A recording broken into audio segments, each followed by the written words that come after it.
What?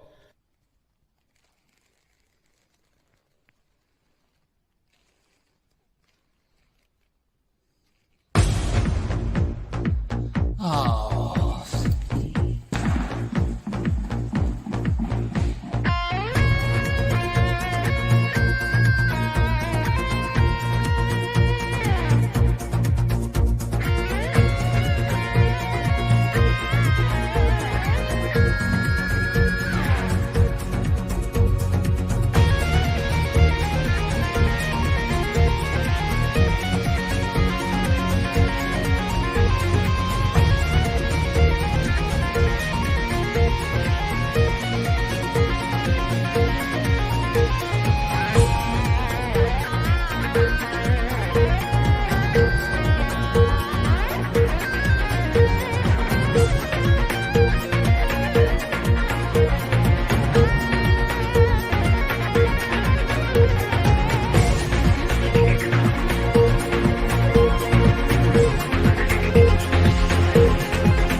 Well, I made it. Good evening, friends. Welcome to Littleport Christian Spiritualist Society. We are back in my boudoir. I know I promised, but as the old joke goes for mediumship, I didn't see that one coming. I think, in fairness, we probably all did. But unfortunately, we are not able to be in the village hall at the moment. So I thought I'd show, for those who had never been there, what it looked like inside. I thought for those that have been there and miss it, you get to see it again, albeit from a distance. But most importantly, a bit of upliftment, a bit of laughter, and a bit of lightness to all the world and what we are experiencing as a country, as a nation, as a world right now, because we all need a good giggle. So at the instruction of our principal minister, who you will be meeting very shortly, that particular segment will be made available on its own a little bit later on.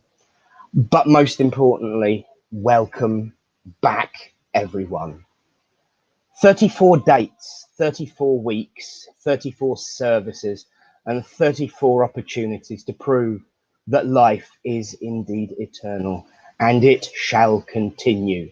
Because week 34, you've seen it already. His name's flashed in CGI in the titles. Our medium for this evening is the lovely, the wonderful Reverend John Ennis. Hello, young man. Hello, young man. Are you all right? I am not so bad. Yourself? Yeah, good, mate. Love that start. I didn't tell you, did I? No, you just said you had a surprise for everybody. Yes, and of course, I've mentioned it probably once or twice over the last 34 weeks. I can see everybody's reactions to what's going on in the studio underneath. And there was a few looks of humor and surprise, but your face was just a bit like, what's going on? What's happening? He was in his bedroom a minute ago. So, you know, a little bit of laughter and a little bit of light upliftment never did anyone any harm. Thank you for joining us again this week, John. It's always a pleasure to welcome you back to Littleport. And what have you been up to? Not a lot. I've done 3 or 4 services since I was last with you. Just chilling out. For those people who are who've heard you introduce me as Reverend before, yes, I have got my collar on tonight, purely because me, Nick and Lynn were doing a little plot for you for something special. And I promised I'd come as a Reverend tonight. So although we're in Nick's bedroom, I'll still come as a Reverend tonight. I'll keep my part of the bargain. Yes. Now we are going to save the three mediums for a special occasion, which is the hall. I still want you there, but as is just and right, Reverend John, this is your night, mate. And I'd also like to thank you on behalf of myself for stepping in and saving the day with a little error of communication. And you are actually serving Hythe Spiritualist Church at the weekend in my place because I double booked. I know, and that's because I've usually got Wendy to keep my diary straight for me, bless her. So I have to learn to read calendars. But I've got my new glasses. We're all good to go. And frankly, I think we need that love and that upliftment. We need words of wisdom. We need guidance. We need good humor. And we need someone, that third purple shirt, to make that connection of the three reverends on screen. We need someone who has wondrous words to share with the world. Can you think of anybody? Whoa, well, don't know. There was a lady I was talking to earlier. There she is.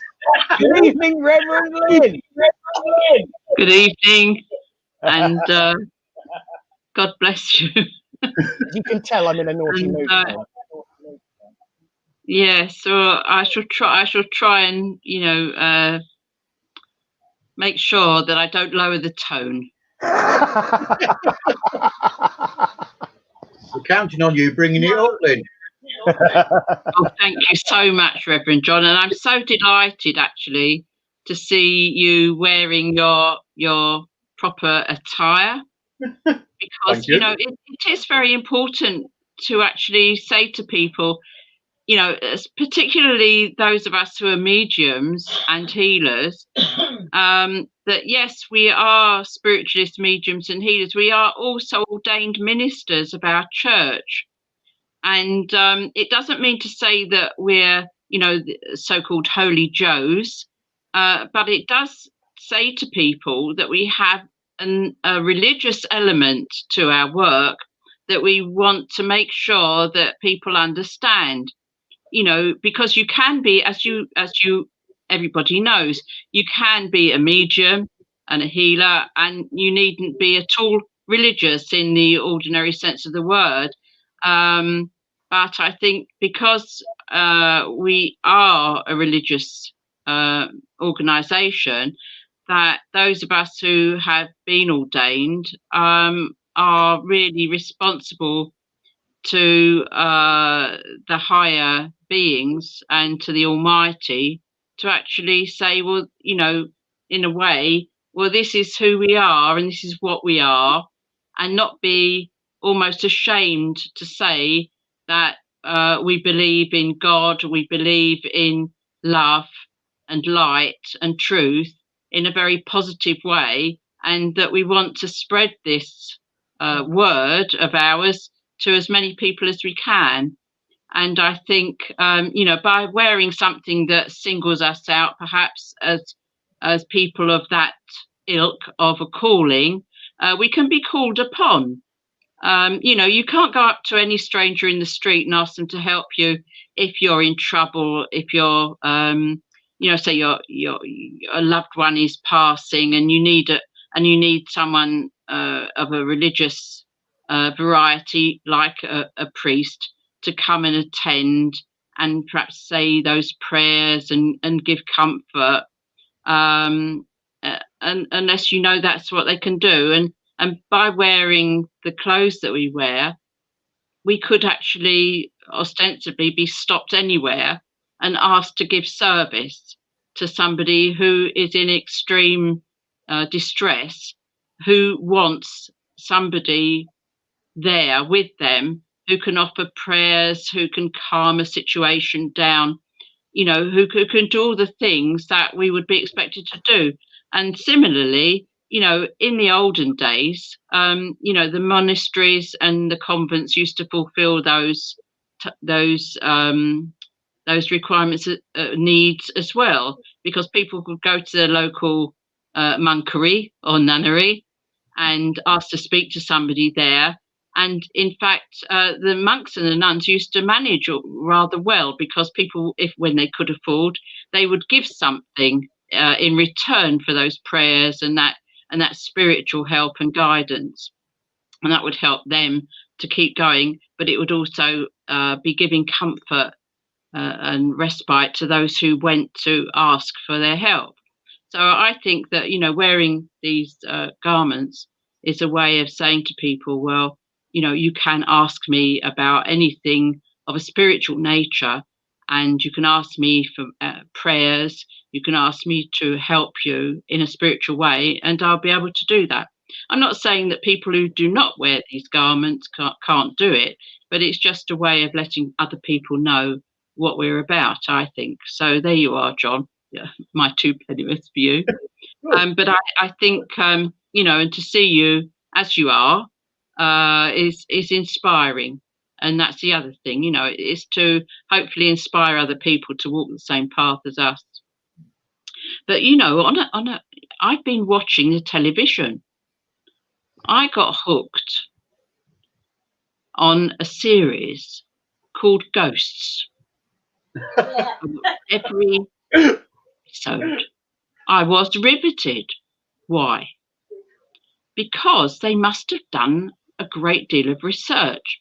Okay, there are some things that aren't quite right, but for the most part, I thought, wow, that's a situation that I'm in.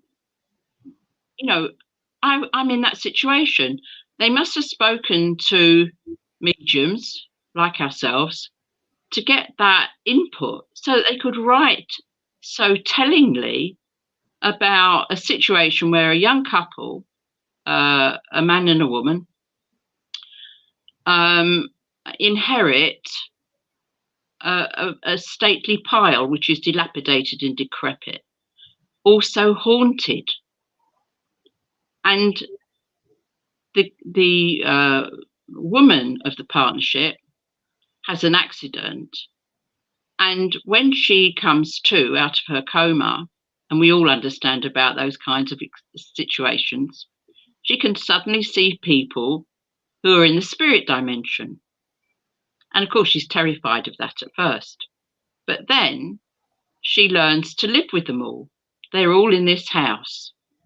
And I was absolutely fascinated, because it was just like when I moved in, for instance, to a house here in Littleport. And on my first night, I was kept awake nearly all night. I was so shocked, laying there minding my own business, thinking, oh, this is nice. And suddenly the bedroom was filling up. First 1, 2, 3. Then it became crowded with people. And I could not believe it. Now, of course, I wasn't frightened, because obviously I was a working medium, and I understood. But I was really shocked. I thought, what are all these people doing here? And they were telling me all about themselves. And they were telling me how, you know, how they passed. They told me how they lived.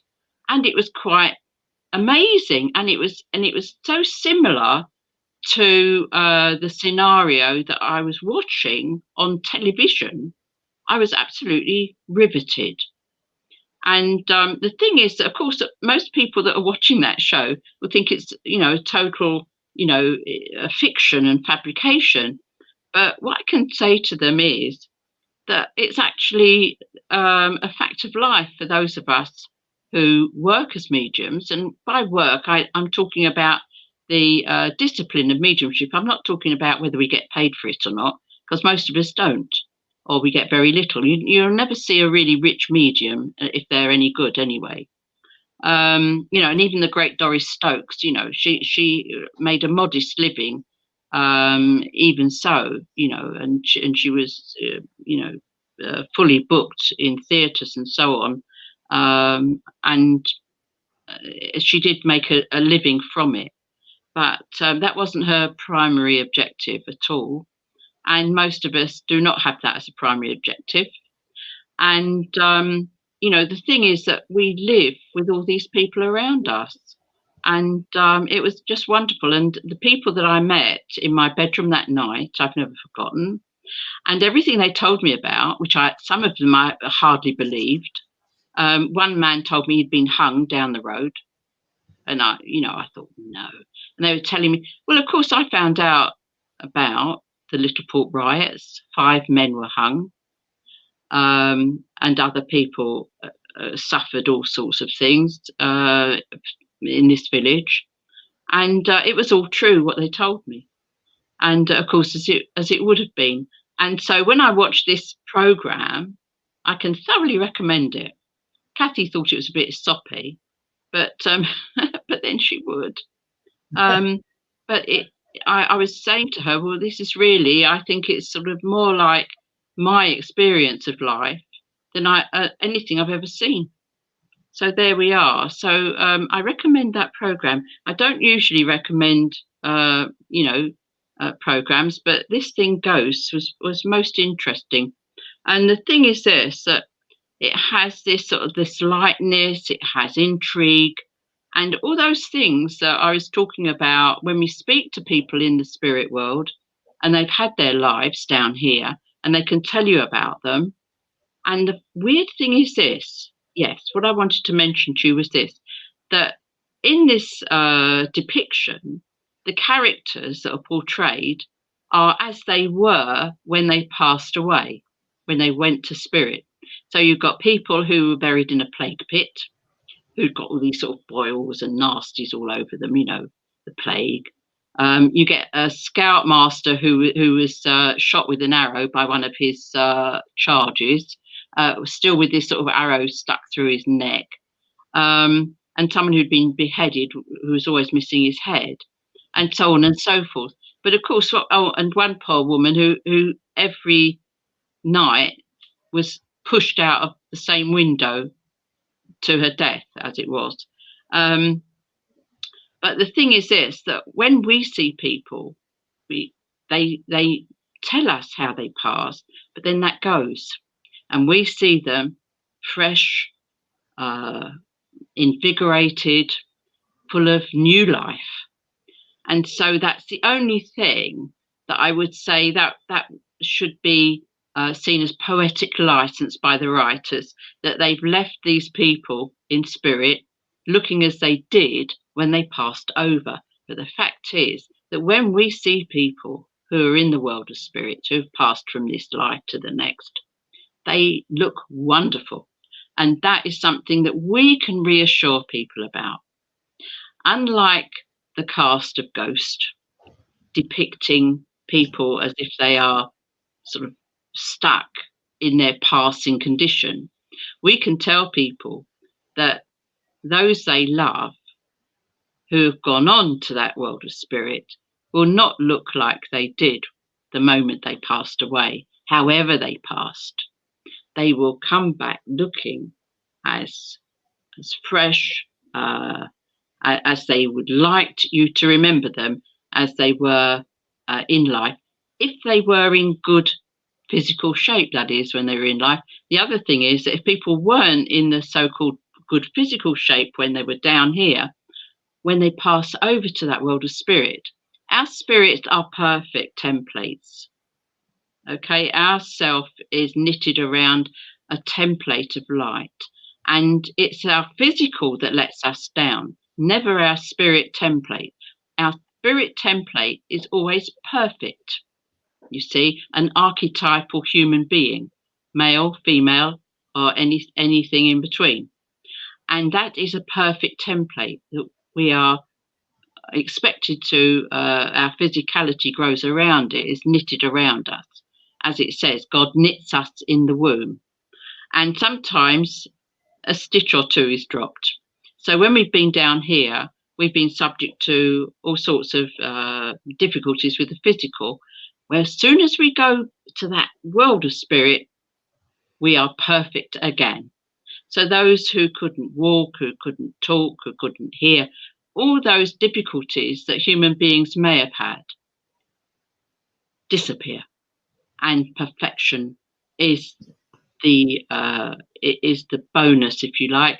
When we pass the spirit, we are perfect human beings. So I would say that the ghosts program is very good, but just a couple of things like that I would like to clear up, so that, as good as that is, to say, well, you know, poetic license, yes, okay, let somebody walk about with an arrow through their neck, etc., etc. But the fact of the matter is that once he'd gone over, he would have perhaps come back just momentarily to show somebody who knew him how he passed, so that it was him, but that would then go and he would be perfectly all right again after that. So I think I've probably spoken for long enough. I do go on, don't I? But this is a subject that is I don't have to answer that. This is a subject that is so close to my heart and to my soul, for people to know that the spirit within us is perfect, and it's only the physical that changes us. And so, you know, we come from that perfect situation. We live here as best we can with our physical bodies around us, and then when we go over, we are able to assume that perfection again. It's given to us. It's a gift. So, Karen, love you. Oh, that's good. Somebody there says that they love my chat. So don't worry, I won't go on too long just because of that. But yeah, so the other thing I wanted to mention is, of course, it's the 5th of November, and we should remember Guy Fawkes, and we should remember all those who are subject to religious intolerance. You know, that was a long time ago, Guy Fawkes. But him and his conspirators were in a desperate state. They were trying to overthrow a Protestant regime, and they thought that, you know, blowing up the House of Parliament was the right way to go about it. Well, of course, there are people who think that that's the right way to go about it even now, and we abhor that, because we feel that everything can be dealt with by negotiation, by debate and discussion, in a spirit of love and tolerance for each other, and understanding of each other's ways of life and our cultures. You know, if it doesn't hurt you, what difference does it make to anybody how somebody worships, you know, how somebody dresses? You know, people object to our clothes, you know, and we really have to try and get a grip on ourselves as human beings and think, no, there are people who are different to us, who have different religions to us. And Guy Fawkes and his friends were caught, and they were subject to dreadful torture, and just dreadful, and they were executed after that. And you know, hanging, drawing and quartering was quite common in this country. You know, it's all very well being shocked and horrified by, you know, by punishments that are meted out in other countries, you know. Well, you know, they haven't come as far forward into the 21st century as we have, fortunately. They're still perhaps in those dark ages, but it's not going to change them by castigating and going to war against them in one way or another and constantly putting them down. What we have to do is show them by example and pray that peace and love and harmony will prevail.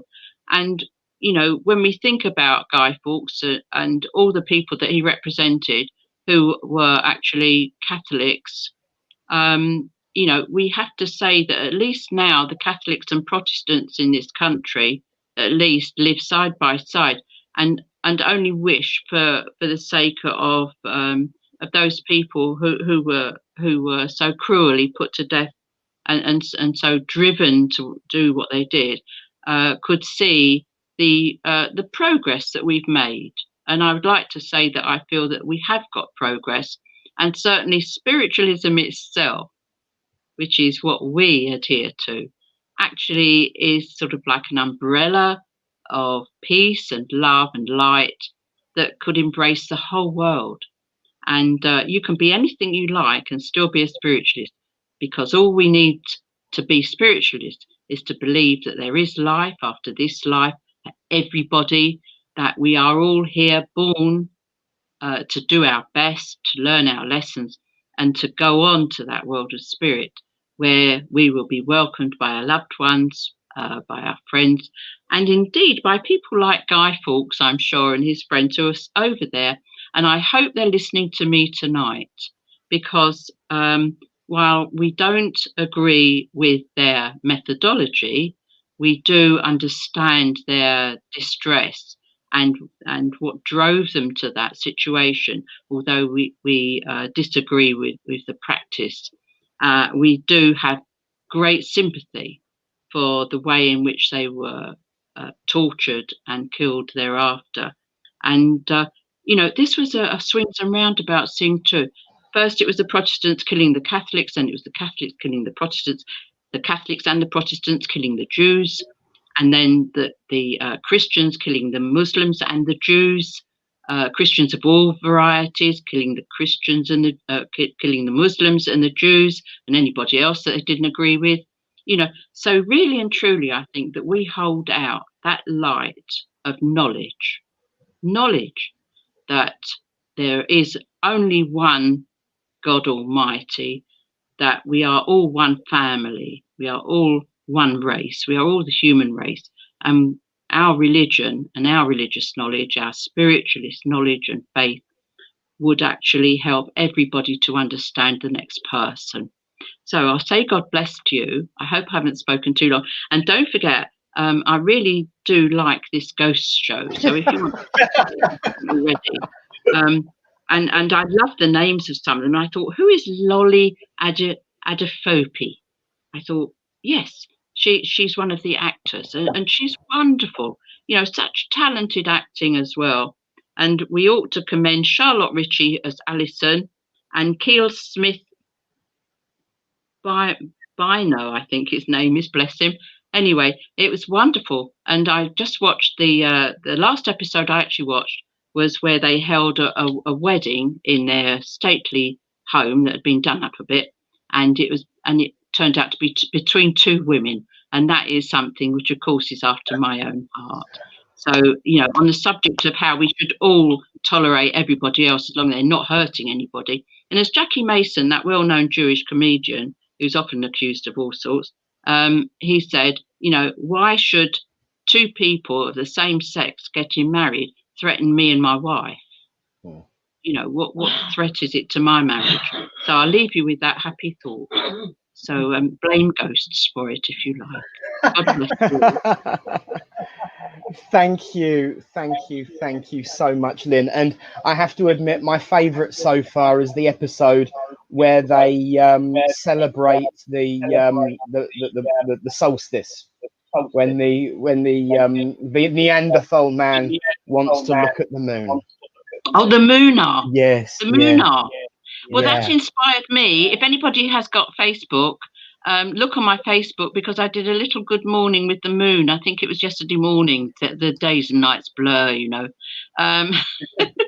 and I think I was inspired by that episode by going out and taking a little video of the Moonar. Yes. And of course, I had the good fortune to shake hands and chat with Edgar Mitchell, who's an astronaut, a moon man. And that was wonderful. And he founded the noetic sciences, and he went around spreading the word that we're all made of the same stuff as the stars. Brilliant. Thank you so much, Lynn. And I have to completely agree with your other message. The cycle will continue until the only allowed violent act happens, and that's the destruction of the cycle. And the only way that cycle can be destroyed is through kindness, through love, and through generosity of thought.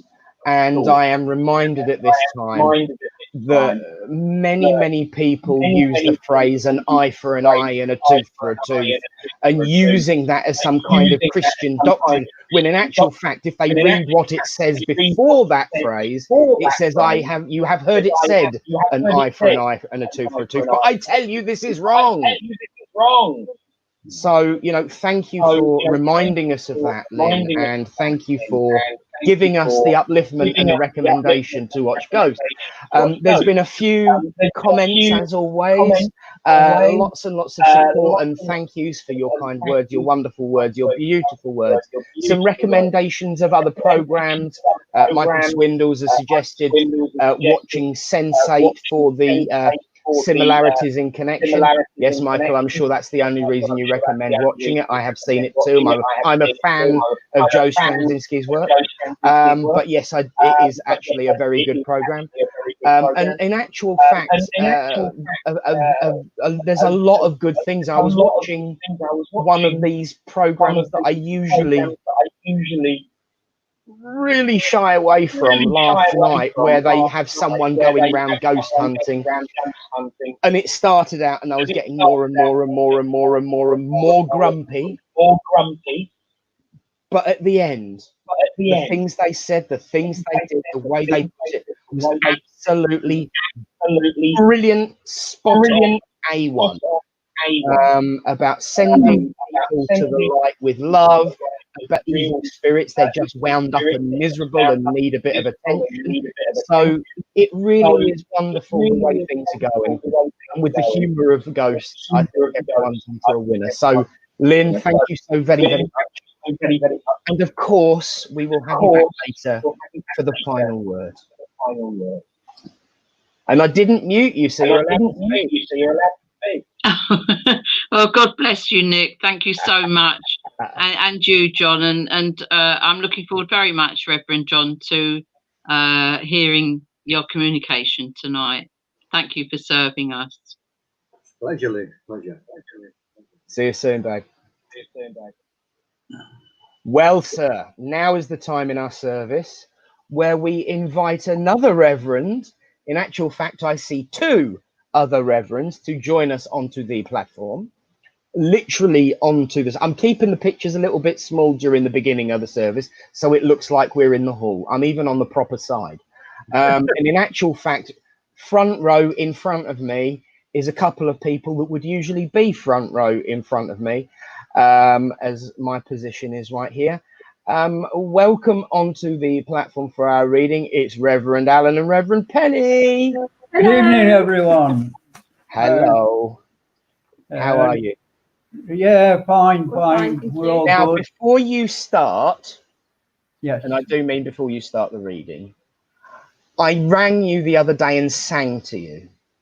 Yes, you did. Because we would all like, on behalf of the whole planet watching, to wish you a very, very happy birthday for last Tuesday. Thank you very much. Did you have a good one? Thank you very much. Other than working, of course. Yeah. Yes, I did have a good one, yes. Thanks, Penny. Other than I got a wonderful surprise of a Thornton's chocolate cake. And then to my dismay, my other half took half of it back.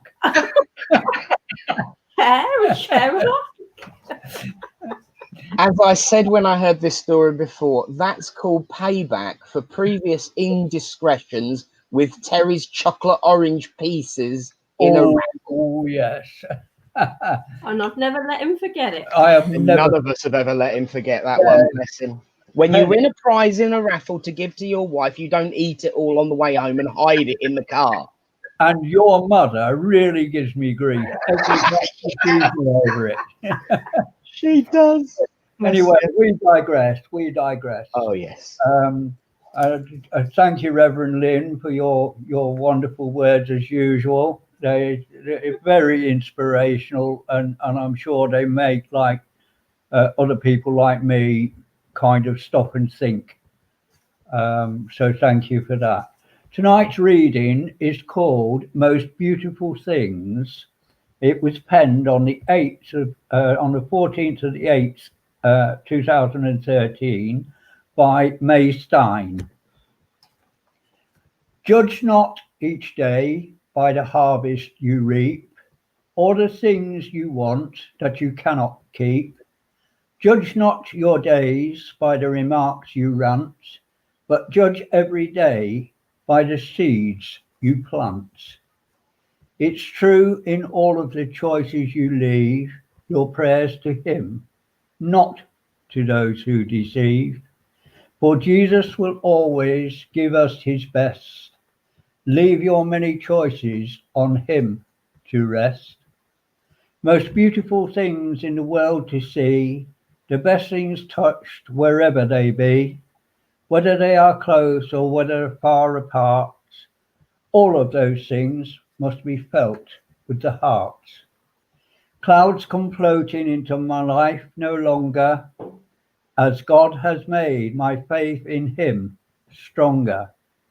I don't carry the rain or see the storm, but just add colour to the rainbow's form. Thank you. Thank you, Alan. Wonderful. And once again, as ever, always ties in. I do have to just very, very briefly, it's so amazing. Everything today has been about a conversation I had on the telephone for approximately 4 hours with somebody, totally unrelated to spiritualism, or so I thought, in any way, shape or form, any form of religion, so I thought.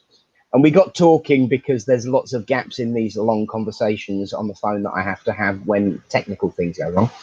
And we was talking about the covenant after the flood, which was mentioned in episode 3 out of 34, I think, by Reverend Lynn. The rainbow being the sign that God reminding us that he will never again cause destruction because of anything that anyone does. And of course, your reading is all about being from the heart and being from the soul, which ties in beautifully with everything that Lynn has said as well. I love the way your spirit helpers always find the right thing to say, apart from when you steal chocolate. Young man. Well, you know, chocolate is not the only thing I steal, because I actually steal all my readings. Well, this is Spirit it is called acquisition for purpose. Yes. You don't deliberately intend to deprive, so it's not fair. Bless you as always, both of you. It's lovely to see you. Thank you so much for taking part. We'll see you later on. Okay, will God do. bless, guys. Well, soon it will be time for our demonstration of mediumship, and of course, before that, we will have our healing. Now, I have just got to say, in reference to Lynn's talk about Guy Fawkes, I've seen and always see, which is horrible, a lot of comments about poor animals being scared by the fireworks, and I feel so sorry for them. So tonight, for one night only, at the end of the service, we are going to have animal safe firework display in my bedroom. As you might have noticed, I've been getting a bit technical with video footage and editing lately. So we've got a nice bit of music over some videos of some fireworks. I do have to warn people that there are flashing images contained. It is fireworks after all, but the bangs aren't there to upset the animals. And you can also mute them anyway on video. So just as a parting thing tonight, we will have our own little firework display. And so now, friends, we come to the point in our evening where we send out our healing thoughts to all those who are sick and suffering and in need of comfort. We send out our thoughts to everyone in need, everyone who's struggling. But most importantly, we send out thoughts to those who we have come across on a daily basis, who have also experienced difficulty and pain and upset, because the only way that we can heal this world is to look after each other, whether we know each other or not, which is why we always say the prayer that we do. And that prayer is this prayer. Great Spirit, Father, Mother, God, here we bring unto you all those listed in all of the absent healing books, be they sick in mind, body, or spirit, that it may please thee to heal them, both those we know those we do not know, and those who have no one to ask for them. We ask for them now. We also ask for Andy and Fleur, and we also ask for Patricia and Cyril Krausen.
Amen.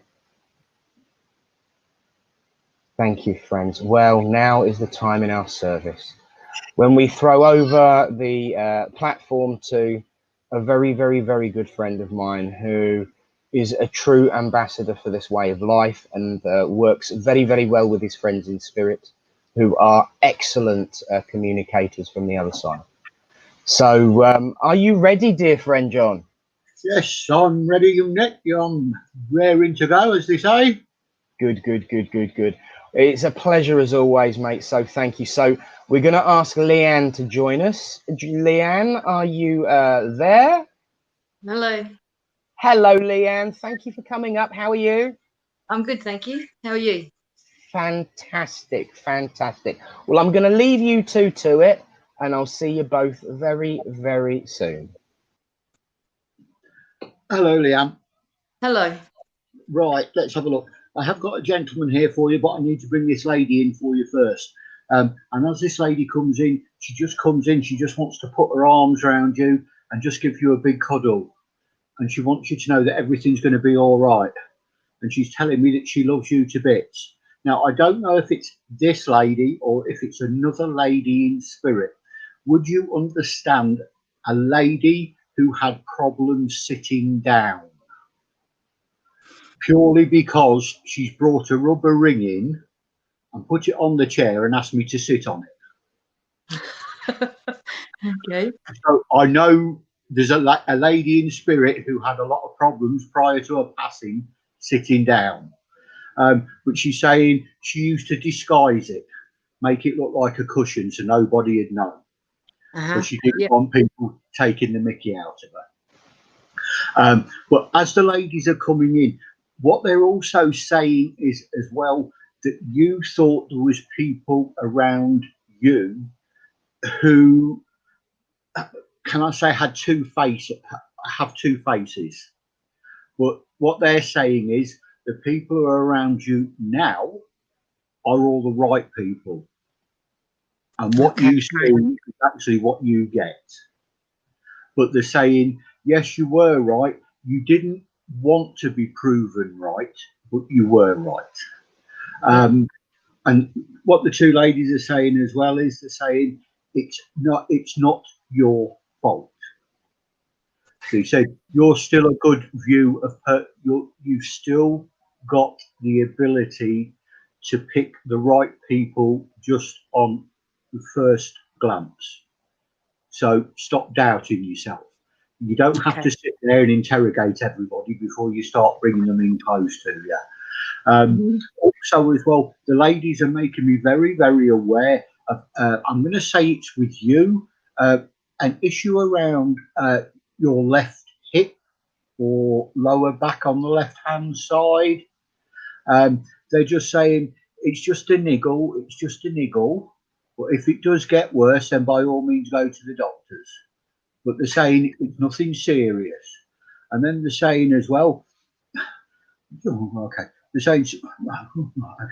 saying if you emptied your handbag out, it wouldn't weigh so heavy, so you wouldn't have a bad back. So I need to say you're one of these ladies that has the kitchen sink in her handbag. So, but they're just they're just having a good laugh with you, and they do come in. They're also saying as well, will you please stop worrying about Christmas? They're saying everything will be fine, everything will sort itself out. They're saying people are panicking for no reason. They're saying we're only in November, it's a long time till December, so stop panicking. They're saying, because what they're saying is you're always well organised, just carry on as you normally would. Okay, maybe you can't have Christmas Day on Christmas Day, maybe you have to have it on Christmas Eve, or you have to have it on Boxing Day. But then they're saying you have 3 or 4 Christmas days a year anyway, so it doesn't make any difference. So it's just about moving the goalposts a little bit. I do want to let this gentleman come in now. And as this gentleman comes in, he's about 5'7", 5'8" in height. I do see I'm quite a rounded gentleman with him. I'm just finding at the moment my breathing is a little bit laboured also with him. So I do feel there's breathing difficulties. And as this gentleman comes in, he's telling me, I need to say to you, he's saying, he says, I look and feel like the man who could run around the garden and kick the football. He says, I don't want people remembering me what I was like the last 3 or 4 years before he passed away. He says, I'd rather people remind me of the man who used to, who was always being told act your age, not your shoe size. He's going, well, I can't help it. If it made people laugh, it made people laugh. And that's the sort of man he was. Very down to earth man, didn't ask for anything. All he was concerned about was looking after the family and always making sure that there was enough money and that there was food going on the table. Because like he said, if he kept the ladies happy, then they kept him happy. But more importantly, as long as the children went to bed on a full stomach, he says we all had a good night's sleep. Yeah. So he's coming in. As the gentleman comes in as well, it's unusual for the gentleman to say this. He's just saying, I've seen you change your diet. He says, and yes, you've done the right thing. And he says, it doesn't matter what other people think. He says, what makes you happy? Yeah. So he says, have more of what makes you happy. I'm not saying he was a drinking man, but he's saying a little bit of the hard stuff won't hurt you. Okay. He says, and if anybody says anything, just say, I told you it was medicinal purposes only. Right. Because that was his excuse. But no, so he is a very, very loving man. Also with this gentleman as well. Okay,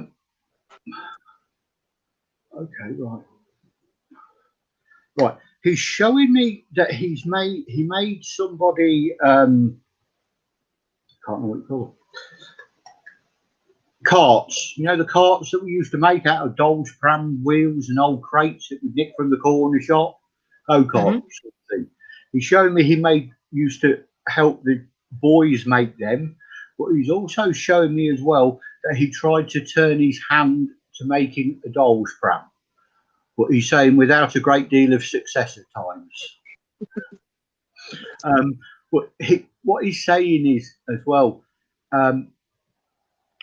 he says the ladies brought the children up very well, and all the children had a good set of principles around them. And he says, you've kept your principles and you've passed it on to not just your family, but to anybody that would listen. And he says, that's the right thing. I know he was a strong man. He makes me aware that he did show his emotions in later years rather than in his younger years. And he's getting a little bit emotional now. I'm not saying there's a big rift in the family, but he's just showing me you as if you're at the bow of the boat and you're leading everybody and you're trying to bring everybody back together again. And he's going, it shouldn't have been down to you. He says it should have been the ones that caused the problem in the first place. But he says, you've done more than you should have done. He says, but more importantly, he wants you to know how proud of you he is. He's also saying as well that other members of the family are also very proud of you, but they won't always show it. Oh, okay. Right. Now, what he is saying, and the ladies are nodding their head, oh, all right. The first lady who came through, she comes in, and what she's saying is, she's saying, you are very much like me. She says, we may not look the same on the outside. She says, but we're definitely the same on the inside. She says, the only problem is the family don't like it because you always speak the truth. She says, you don't dress it up, you tell them it as it is. And she says, there's nothing wrong with that. She says, it's their problem if they don't like it. Because what she's saying is, they shouldn't go around upsetting you. They don't want to hear what the truth is. So it's all about you looking forwards now, looking to the future. You've got, oh, okay, right. I'm not saying it's a decision. Well, they're saying a decision to make. But I want to say it's a choice. And it's on your career path rather than on your home side. But they're saying you'll make the right choice. It's not imminent. Well, it is imminent, but it's not over the next sort of 2 or 3 weeks. But they're saying don't panic about it. Sit down, work it out the way you always work things out. And then you can make that. Because they're saying it's a decision. But what the gentleman showed me is that you sit there, you go through facts, figures, you listen, you get advice. So he's saying it's a choice, where the ladies are going, no, it's a decision. And he's going, no, she's like me, she works things out. So it's more a choice for you. Yeah. Okay. The 2 ladies now are coming back in. They're saying, thank heavens for small mercies. I'm going, well, what do you mean? He says she didn't get round to getting her hair cut. So now she's got to keep it for another month. But then they're saying it will be December then, and you'll go, oh, I haven't got time. It's Christmas. So what they're saying is get some spray paint and dye it yourself and turn yourself into a Christmas tree or a snowman or whatever. But what the 2 ladies are saying is they do prefer you with the longer hair. Now, as the 2 ladies are here as well, I get an aching in my heart, and I do see a little girl running around me. So I don't know if it's you or in the family, but I do need to say that there is a little girl in spirit as well. I don't feel they touch the earth, so it could be a stillborn or a miscarriage or something like that. But what I do need to say is this little girl does be around you. She's the one who makes you come out with silly comments that are completely out of character. Because she says, sometimes we have to make the other people laugh as well. She says, it's not just about us having a laugh. She says, sometimes we need to help others have a laugh as well. But from all of them, so much love, so much support, so much upliftment. Okay, right. As I'm leaving you, the gentleman's just come back in, and I don't know if you wear false teeth or not, but he says, get the dentures, he says, and chuck them in the bin like I did. He says, because they won't fit you. He says, because you've had them that long. He says, your mouth's changed shape now. He says, so they won't fit your gums, so you might as well chuck them in the bin. But from him, as I say, there is so much love. But more importantly, from the gentleman, a great deal of respect for you and very, very proud of what you've achieved. And the two ladies, so much love and so much support.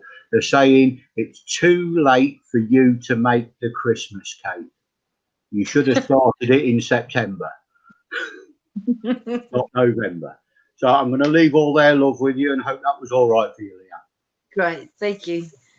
That's great. Thank you. Bless you. Thank you for coming on, Leanne. Thank you. I've seen the name. It's nice to put a face to the name because, you know, that is the one thing that we all miss, I'm sure, is that physical connection with people and being able to see someone in need of a hug now and again and just give that hug. So it's been a pleasure to have you on with us, and thank you for joining us. Thank you very much. Bless you. And we'll stay around. You can come back up for the closing prayer. Great. Thank you. Thank you. Take care, Leanne. Well, friends, onwards and upwards. I'm very much aware that Marie has been preparing herself to come on. I do remind people that I can see what's going on during the service. You won't get away with that in the village, all trust me. But Marie, come on up, dear. Hello. Hi. I'm a cruel mistress, aren't I? It's a pleasure to have you on, my darling, and I'm going to leave you to it. See you in a bit. Okay, see you in a bit. Okay. Hello, Marie. Hiya. You all right? I'm fine, thank you. Yourself? Yeah, not bad, not bad. Hopefully you'll still be all right in about 10 minutes time. So we'll see what happens. Right.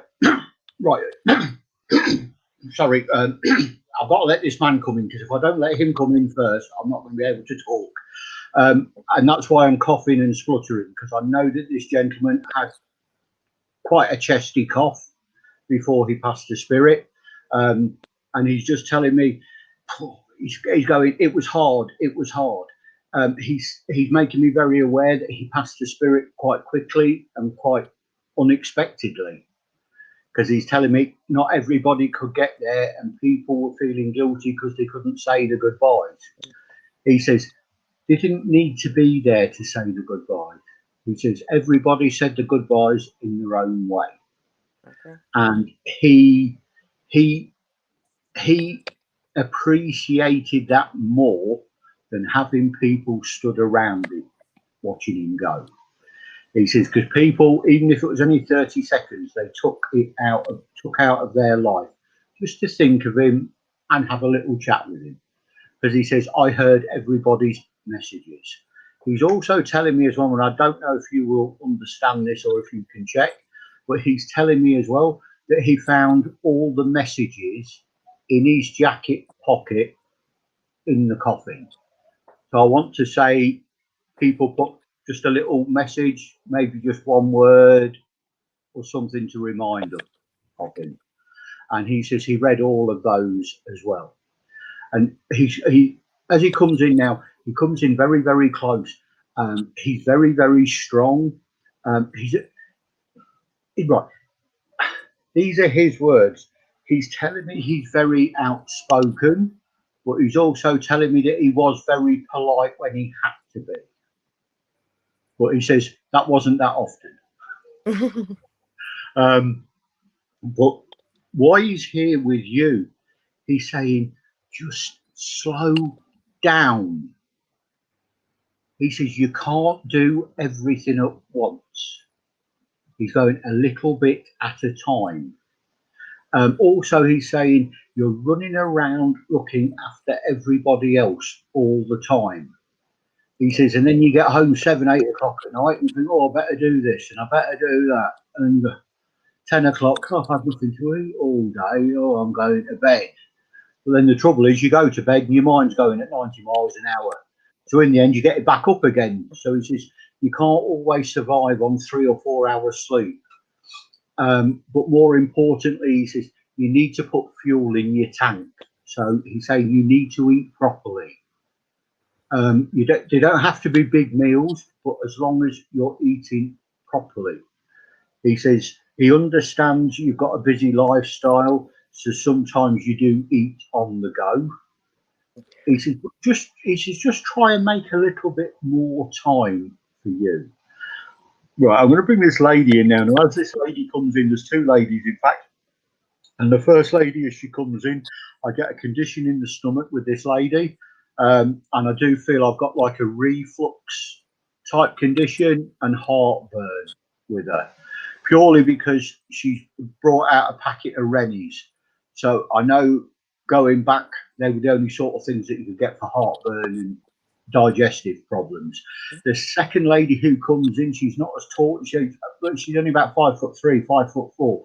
She's quite a rounded lady as I see her. She's got a full length pinny on, and she's a lady who just made do. But with this lady, I feel my feet are quite swollen. So I'm going to say, I don't know if it's water retention that she had, or if it was just her feet used to swell up a great deal. Oh, she's on about chilblains as well. Right, you don't look old enough. She's going, I used to tell people not to put the feet up in front of the coal fire. She says, because you'll get chilblains on your legs. She says, but they never took any notice. I do need to say to you, though, what the two ladies are showing me is a great big long fork. Well, it's about 6 inches long, but then you pull it out, so it's about 2 foot, 2.5 foot, and just showing me uncut loaf, and people would toast the bread in front of the fire. So I know there was a big coal fire. Also with these ladies as well. Okay, right. I'm not saying you're a vegetarian or anything like that, but she's saying you won't like this, but she said it'd put hairs on your chest and it'd do you good. I've got to give you bread and dripping. Because that was one of this lady's favourites. She liked her bread and dripping. And she was very much, both of the ladies, in fact, they're very much old school. They didn't like doctors and they didn't like hospitals, and they wouldn't trust a doctor as far as they could throw him. Because she says, I'm not having somebody who's younger than my children telling me what's wrong with me. She says, they're still wet behind the ears. She says, I wouldn't let my children tell me what was wrong with them, so I'm not going to let somebody else's child tell me what's wrong with me.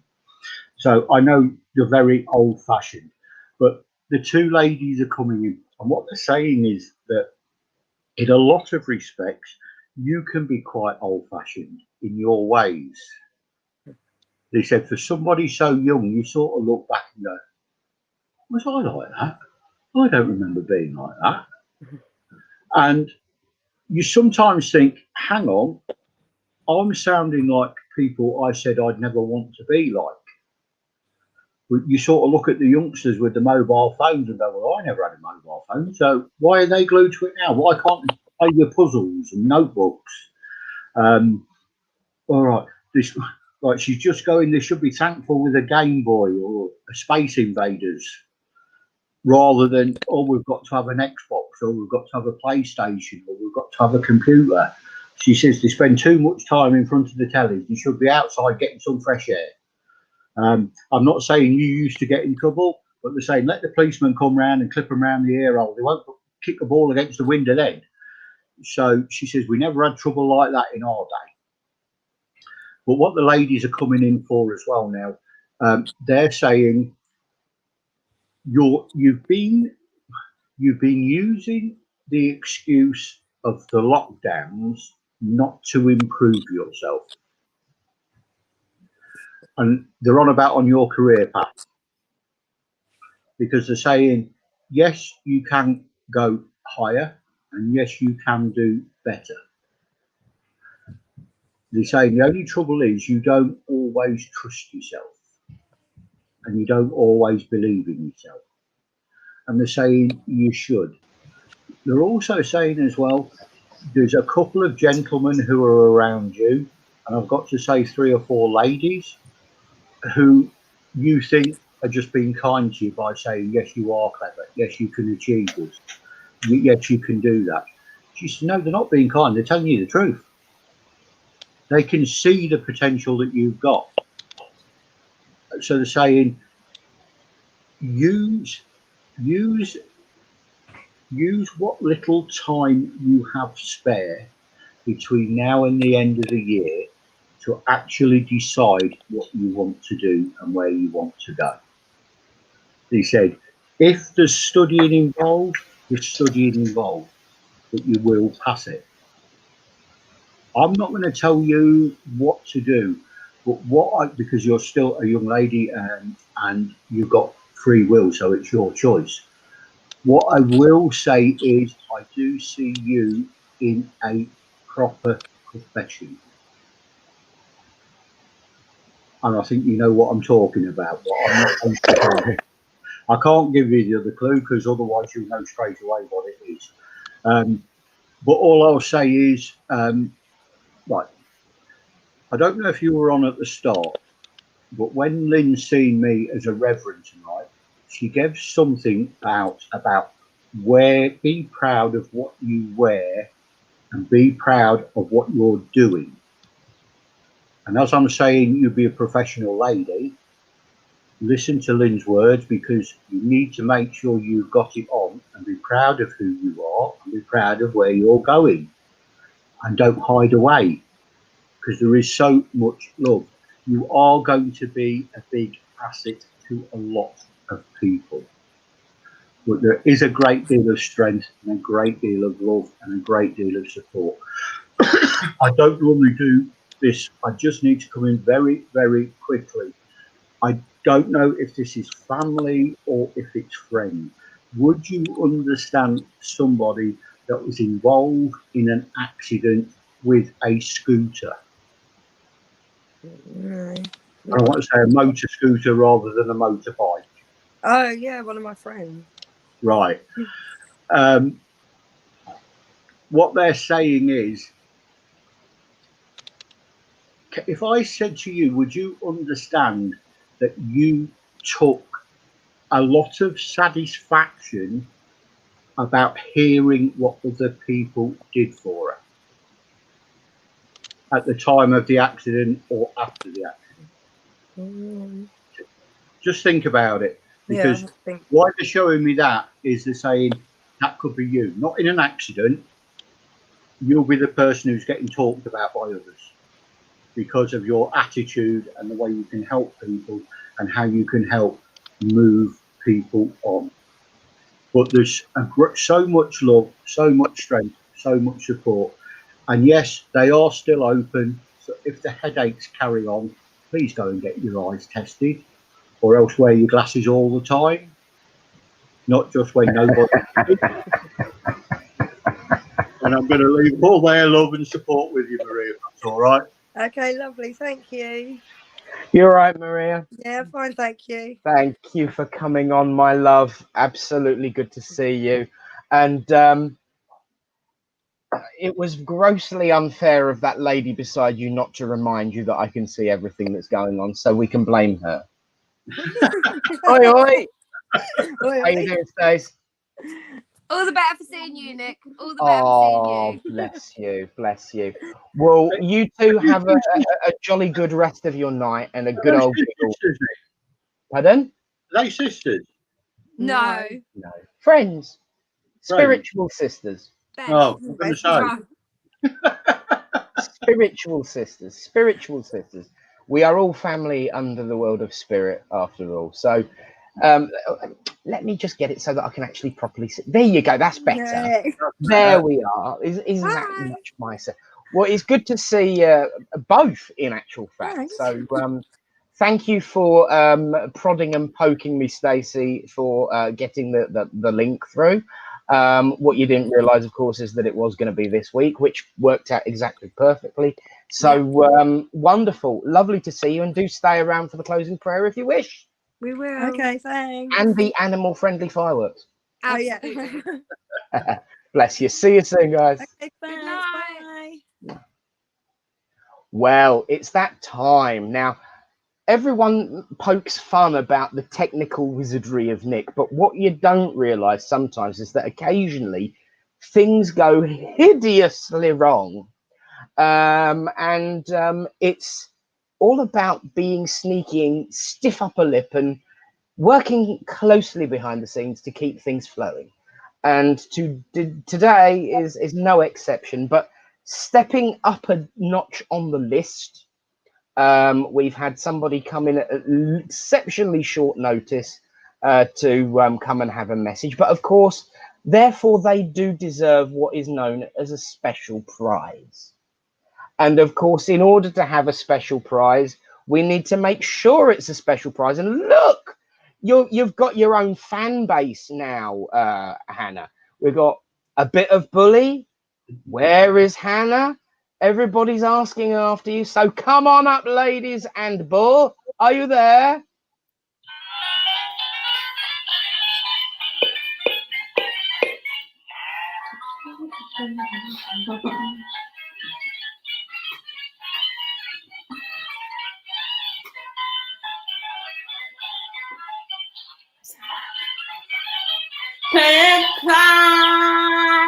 Bully, special prize. Thank you. How are you, my lovelies?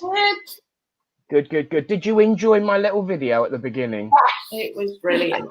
It was great. I must confess, I did give them a preview earlier on just to cheer them up, you see. But it's lovely to see you both. I do have to get some information from you later. Please remind me when we're not public. Tracy, I promise. So there we are. It's lovely to see you both beaming brightly at the screen. Yeah. Look, you've got such a following now. Come on, Hannah. Evening, Samantha. Yay, it's Bully Prize time. Thank you, Hannah. Love her, Hannah and Bully. That Bully must be very collectible, rare item. Yeah. It was a struggle to get hold of him, but he's nearly a year old for you now, isn't he? I know, it's incredible. Because he arrived surreptitiously at the church one Christmas Eve last year, and adopted our Hannah. So you know, isn't that wonderful? It's nearly his birthday. Yeah, we'll have to get him a cake. Yes, and fingers crossed we might all be able to have a slice of that cake for Billy's birthday in the village hall. But it will have to be chopped up, pre-packaged, steamed, boiled, and whatever, and desanitized before it goes into the tub, and then you won't be allowed to eat it till you get home. But that's just the business sense of me coming out there. But it's so lovely to have the three of you on, and I know Henry's about there somewhere. So hello, Henry. And bless your heart. Oh, he's asleep. I will let him sleep then. But you're going to stay around for the prayer, aren't you? Oh, we will. We will. Definitely. Excellent. All right, then. Well, we'll see you very soon. Thanks, guys. Right. Oh, he's coming now. Oh, hello, Henry. There he is. Brilliant. That's what I call timing, entering stage right. He's ready for his close-up now. On that note, we'll see you later. God bless. See you later. Well, as I said, we had a last-minute salvation as far as the technical side goes. Here she is. It's Daniela. Hello, sweetie. You all right? You. I envy your camera. It's such good quality. And on that note, I will leave you two to it. Right, evening, Daniela. Hello. Hello, nice to see you. Nice to see you. Okie dokie. Right, okay, right. I've got trouble here to start with now straight away. This lady who's coming through, she's about 5'5", 5'6", quite rounded in the face, quite rounded in the body. You take me as you see me. She's just coming in. She's going, "You off out then?" She says, "What do you want to get dolled up like that for these two old blokes on here?" She says, "Waste of time, waste of money," she's going. She says, "You should be there doing the ironing and getting the baking ready for tomorrow." I just took my makeup off. But that's what this lady's doing. She's just absolutely in fits of laughter. But she's also coming in and she's saying, "Yes, hooray, get the flags out, get the flags out." She says, "You've actually started to slow down." She says, "And you've actually started to put yourself at the top of the list." Yeah. She says, "You'll have to drop some bigger hints with regards to your Christmas presents." She says, "Because they're not picking up on it at all." So she says, drop some bigger hints. they're also on about a birthday. So I don't know if it's your birthday or a birthday around you. There's 4 birthdays around me at the minute, yeah. Right, because I've got birthdays. I've got children's cakes coming in, and I've got adults' cakes coming in. Yeah, So my partner and my kids. All my kids. All and right. my partner. Oh, okay. No, I can't tell her. Okay. The lady's just saying, if he wants that birthday present, he better get you that Christmas present then, hasn't he? Mm-hmm. So she says, he's dropped enough hints, so you drop enough hints. But what she's saying is as well, she's saying she knows you've had your hands full. She says, but you took some very harsh actions for yourself. Yeah. And she says, you did doubt yourself, but you've come through it. And things are starting to work out better for you. Yeah. And she says they're going to carry on doing that as well. That's good. She says the most important thing is you have learned again how strong you are. But more importantly, you found yourself again. Yeah. Because she's saying you got lost.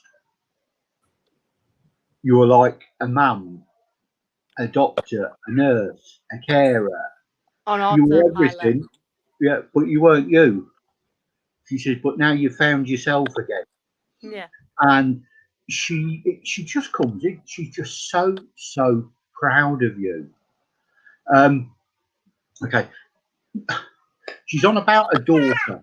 So I'm hoping you've got a daughter. Yeah, I've got 3. 3. Right. I'm going with the youngest one. Right. Because I want to say the youngest one is just like you. Facially, but more importantly, internally. Yeah, she's very much like you. Yeah, she's and not. as she gets older, you're going to have to adapt very, very quickly. Right. Because yes, she will go toe to toe with you. But they're also on about your eldest daughter, and your eldest daughter is very much like this lady in spirit. She's got her determination, she's got her drive, and she's just saying she's going to go a long way, and she will go a long way. There's a gentleman who comes in now. I'm going to say there's 2 gentlemen here. Yeah. The first gentleman, as he comes in, I do get a tightness in the chest, but I get something around the heart area. So I don't know if he had like angina or a stroke, but I know there's something around the heart area. There's one gentleman. The second gentleman, as he comes in, he's just coming in, he's going, well, I had some aches and pains. He says, but the batteries just ran out. He says, I was here one day and I was gone the next. And he's saying it was a blessing in disguise. He says, because he didn't want to see people moping around him. But more importantly, with these 2 gentlemen, I do feel these 2 gentlemen are very, very proud men. Right, that's good. And they want you to know how proud of you they are. That's good. And they're also saying as well, I don't know if he's around at the moment or not, but they're on about your other half. Right. And they're saying, yes, you were right to give him a push. And yes, you were right. I'm going to put this as nicely as I can. You were right to tell him to get his finger out. And it's going to stand him in good stead. I'm not going. I get all this. Oh, yeah. Good. It could be before Christmas, but more than likely after Christmas, a lot of changes on his work front, but changes for the better. You can't make the decisions for him. He has to make them himself. But it's a case of, right, you're helping him at the minute, because what they're telling me is you are helping him find himself again, because he's been put down by so many other people. Yeah. The 2 gentlemen are also saying as well, you don't need to keep looking behind you. They say there'll be no more daggers in the back. That's good. You've sorted. They're on about that you've sorted out a lot of excess baggage. Now, normally it's one or the other, but in your case, it's both. So they're saying excess baggage as in people, but also excess baggage as in possessions. We're moving house in 2 weeks, so we're leaving everything, just starting fresh. Yeah, because what they're saying is memories are up there and in there. A box is a box. Yeah. So, yes, it's all about new beginnings for all of you. Yes, you have, well, you know you've made the right decision, but you're doubting yourself because it's getting closer and closer. You're starting to panic. They're saying, don't. You know what's going on and everything is going the right way. They're also saying for you, if you wish to change your career, well, I don't know how you can have a career when you've got three girls, but they're saying if you want to change your career, it's in your hands. But what they're saying is set up the home first. Yeah. Because you're very much, I'll go to work, I'll do this, or we'll do that. And home will get left. And they're saying this time next year, everything will still be in the boxes. Or everything will still be in the shop. So they're saying, set up the home all right. Right. I need to say to you, you have got to set up the home the way that you want it. Yes. Because what they're saying is, this is your first home. Your home. Do you know what I mean?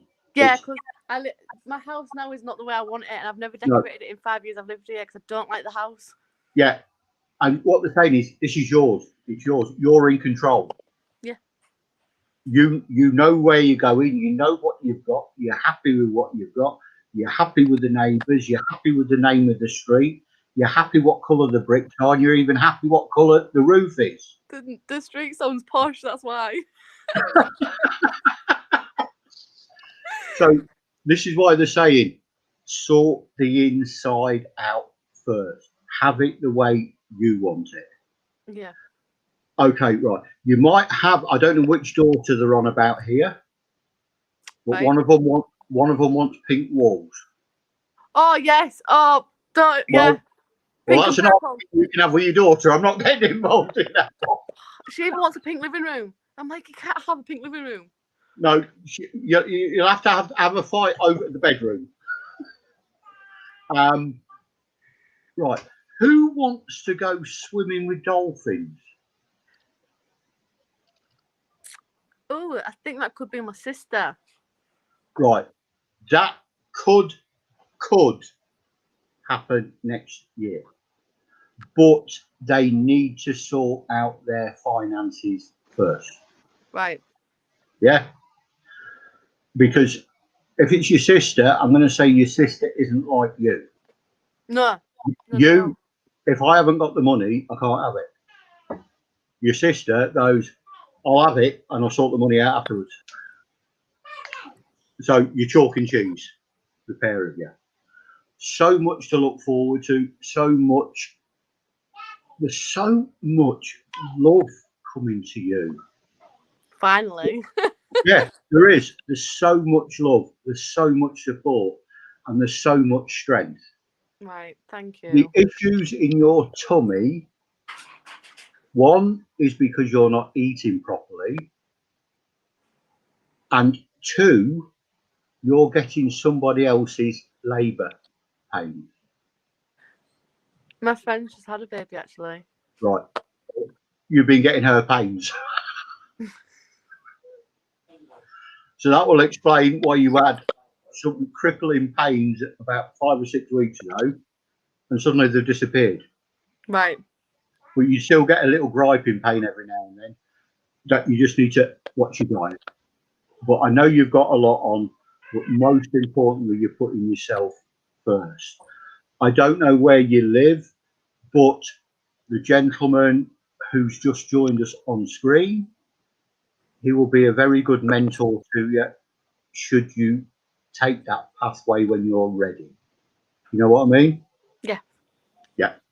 He'll be a very good mentor for you when you're ready to take that I like path. Nick. Oh, bless you. But at the minute, you need to sort you out. Yeah.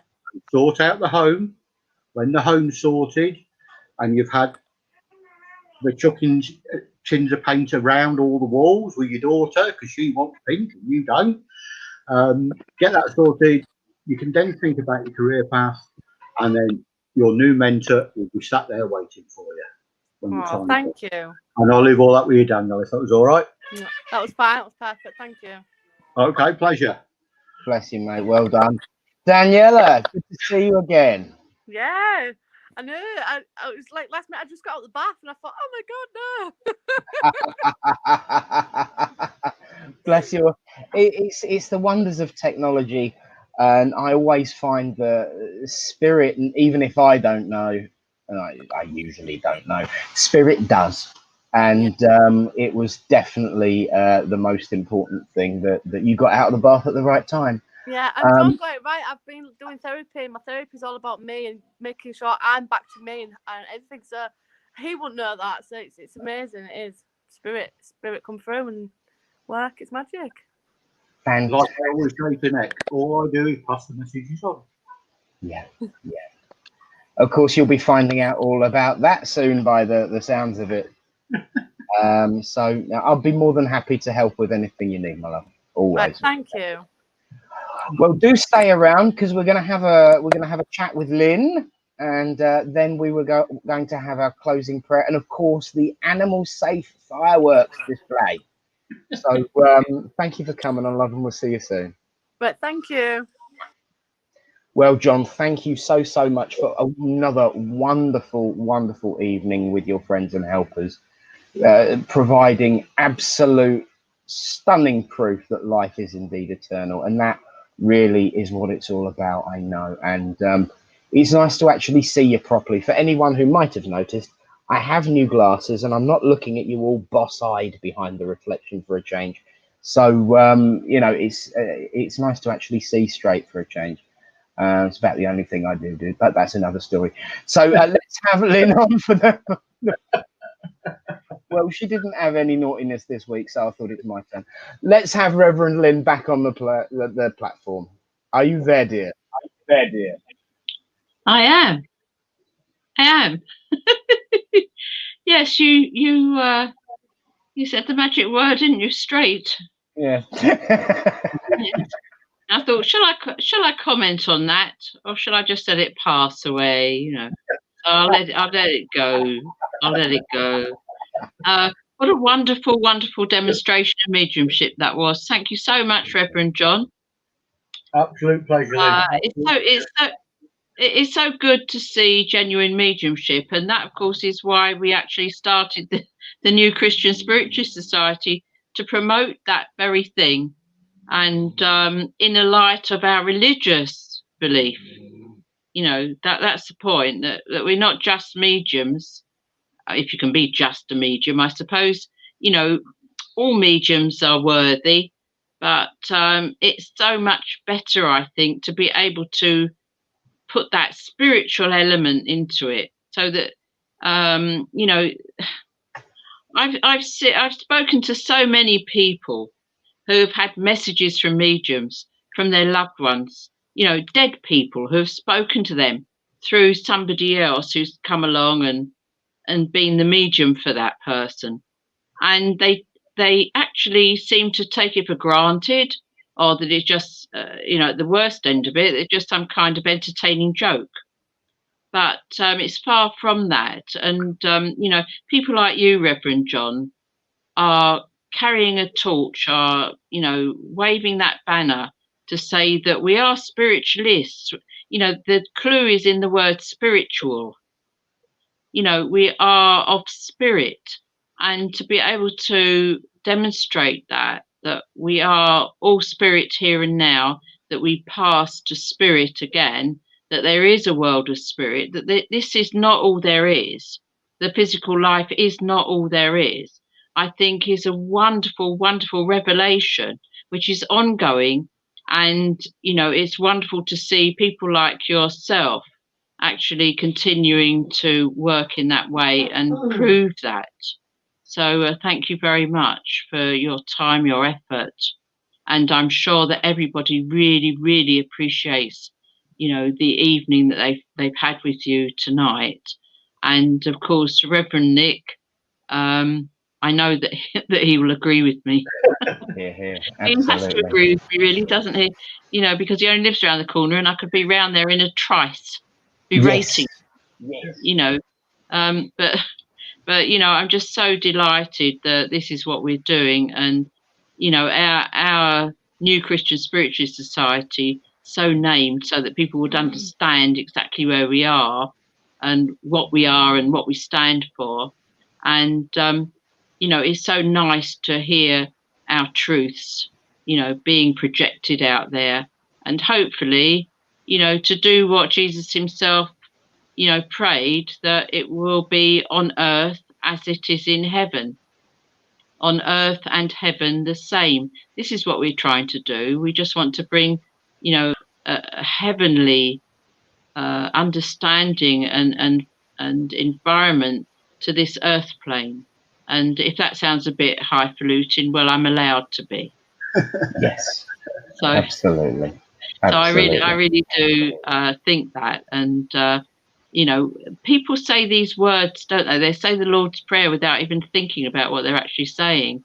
And I think it's so important to think about what we say when we pray. And of course, as spiritualists, we know that very well.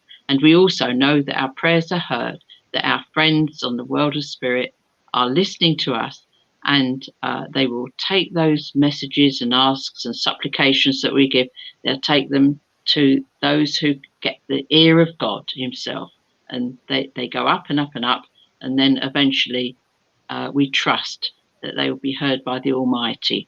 And I'm sure that everybody who's been with us here this time will benefit from that little touch of spirit, and listening to you, Reverend John, and the communications that you've given, must uplift, and they must understand themselves that because of listening to people accepting the messages that you give them from their loved ones in the world of spirit, that they also have got people in the world of spirit who can communicate if and when they get a chance. So God bless you. Thank you. Thank you. Thank you, Lynn. Well, that is the end of 34. Moving swiftly on to 35 soon. Thank you absolutely again. I completely concur with everything Lynn said, for joining us and being part of the family, and just generally being an all-round nice bloke. Because I have to be careful how much I compliment him, otherwise he gets grumpy with me. Yeah, you should see the scars. I've still got it from the last time he was in the hall. He sets fay on me, but that's another story. Well, you're safe. We're online, Nick. So exactly, but I also know you've got a damn good memory. Bless you. Even a heavenly good memory. Yes, a heavenly good memory. Thank you for the correction. Yes. So, my friends, it is time to get everyone back up on. If they are happy to do so, just give me a nod, and excellent. You should see some of the things I see. It's wonderful. Looks good though. So let's have everyone back up. There we are. Hello. So thank you for joining us all tonight. Everyone else has had to dash off, but we send them our love and prayers and thanks for being part of the service. And of course, to all watching, thank you for your continued support, your love, your friendship, your kindness. And to all those who haven't watched this one yet but will later, you're also very, very welcome too. So let's join together as we say, Great Spirit, Father, Mother God, thank you for the opportunity to come together as friends, to unite under your banner of love and hope and friendship, to witness the truth that life is indeed eternal. We ask that the veil is always lifted, not just to demonstrate that proof of life eternal, but also to bring closer the love and kindness of the world of spirit, that strong heads might be soothed, that harsh words might be ceased, and that kindness shall conquer all. For as we know, the meek shall inherit the earth, and the heaven on earth shall be the same. But that's down to us. In order to achieve that, dear Lord, we do not ask that you move the mountain. Just give us the strength to climb. And as we leave this place and this space, until we meet again, let everything we do be in that love, in that truth, and in that light. Amen. Amen. Well, thank you, friends. It's the end, as I said, 34. This 5th of November. But we always remember. No, not Sylvester McCoy. Oh, I don't know. It's a sci-fi night for sure. When I said it's the end of it, I did not mean Sylvester McCoy. I'm sure that's what he's referring to. Thank you very, very much for joining us, Danielle, Sam, Hannah, Henry and Polly, Alan, Penny, of course, Reverend Lynn, and the whole selection of ancestors in her house, from Neanderthal backwards up to now, in her family of ghosts. Watch it; it is very, very good. But of course, thank you to John and to all of your friends and help. So until next week, we'll meet again in Boudoir de la Brown. Thank you all. Good night. And of course, God bless. And now the silent fire. So long as you like Tchaikovsky.